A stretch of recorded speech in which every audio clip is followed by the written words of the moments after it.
We're VIPs being escorted down to the Jenolan Caves on a long, steep descent.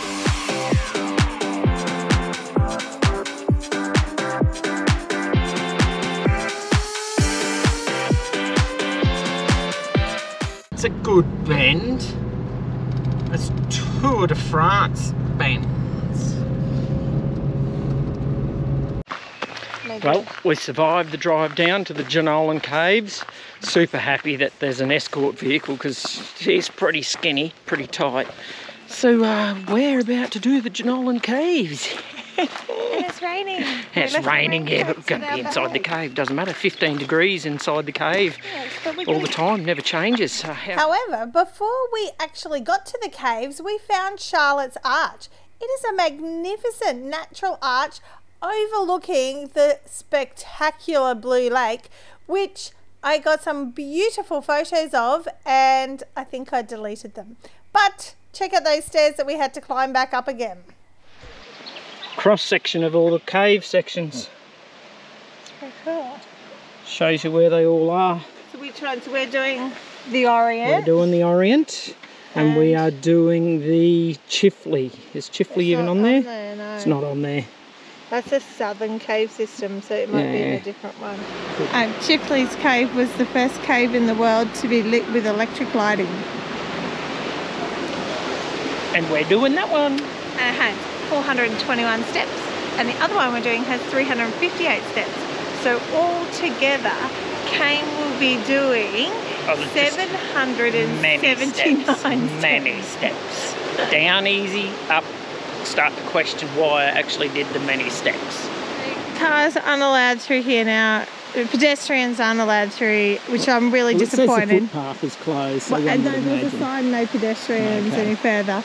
But bikes came through. So my only reasoning is that bikes can go through because they're wearing a helmet, so if there's a rock fall, they're safe.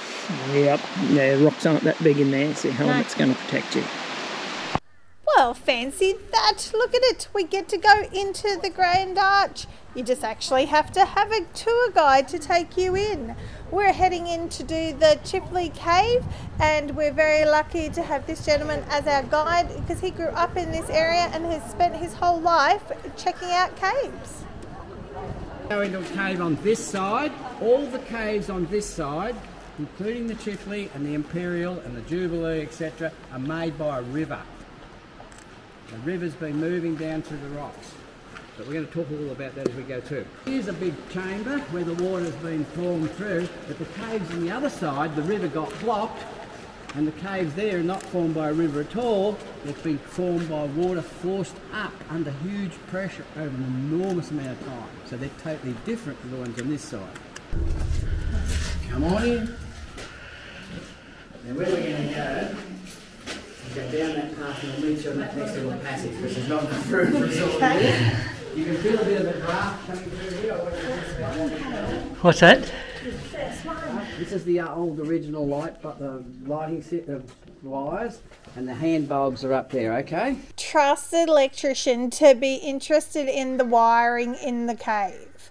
It would have been a pretty gnarly job trying to put all this wiring in, and our guide was actually one of the ones who didn't put the first lot in, but yeah, he came through and upgraded a lot of the wiring. This chamber was first lit back in 1880 by a fellow called Lieutenant Colonel Crackle and his mate Wally Hart, dragging 746 kilograms of batteries up the way you guys come about these steps. Over a very short period of time, they wired all the caves with electric lights. And not only did people come to Jenolan to see limestone caves, they also come to see the electric lights. Can't see anything in there. No, but like they'd go exploring in there. Caves would have popped out from a hole here somewhere, and from the cave beneath, because they'd missed this cave on the way down. And when he come into here, with his candle, with a bit of a mirror to reflect light, he finally got a reflection somewhere around here on that. Can you see the shadow on the roof? So he thought this looked like the Madonna and Child statue in Rome, so he calls this the Madonna Chamber.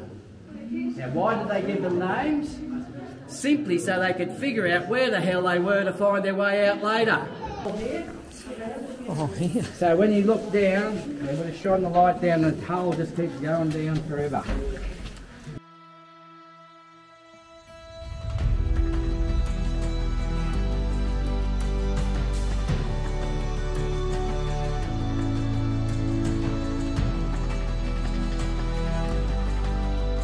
There's some clown climbed up there back about 20 years ago and smashed in.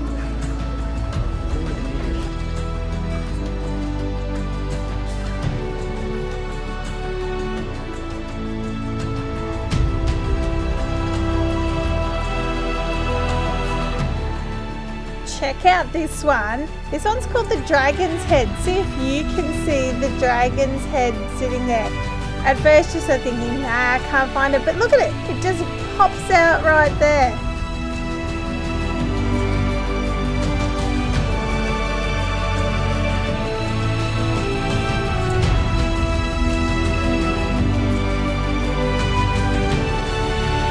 It's a good day at the Jenolan Caves so far. Trina, what do you think? Yeah, it's awesome. Wet and cold. Oh, but, yeah. It's good that we're in the caves most of the time. First cave's done, Chifley's done, awesome. Now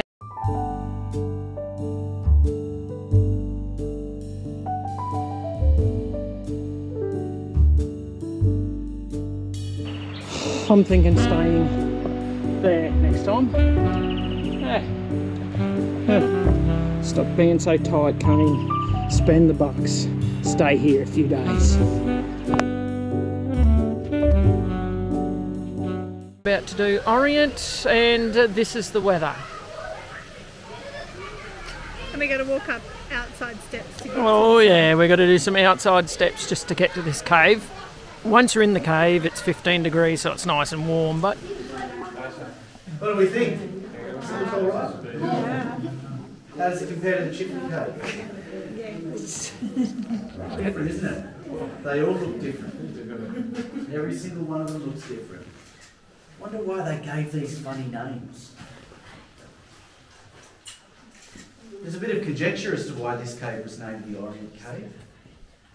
Some say that it's very beautiful and exotic, much like the Orient would have been perceived as. Funny word. It uses words in some ways and then you stop using them in that way and use it a different way. A diamond ring in years gone by would be said to have a fine orient, a sparkle, a glistening. So maybe it was because of that this cave is very beautiful, that it sparkles and glistens. So that's crystal that's been richly coloured with that iron oxide rust. So this is rose silk because it's waxy and wet. It doesn't feel waxy. If you were to touch it, it would feel like a damp footpath.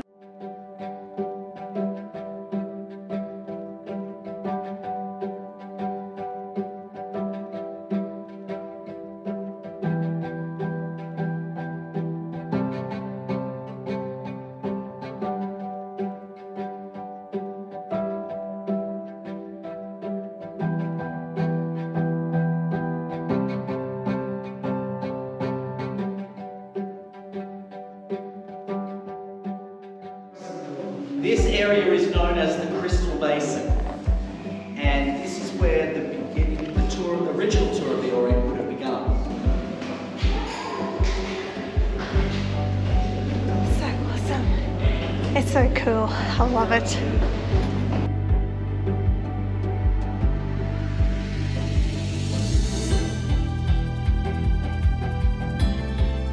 Now, we liked Chifley Cave, but we loved the Orient. It's just amazing. Everywhere you look is just spectacular, stunning, any adjective that you can think of. If you have enjoyed this episode, you know what to do. Like it, subscribe, follow along. We'd love to hear some of your recommendations of some good caves to check out. But for now, it's time for us to head on out. See you next week.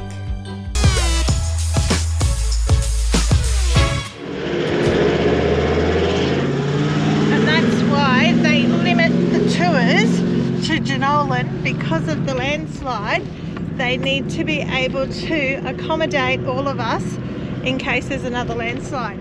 and feed us. So that's what the tour guide told us, that's why they are limiting the tours a bit more at the moment, because of the landslides.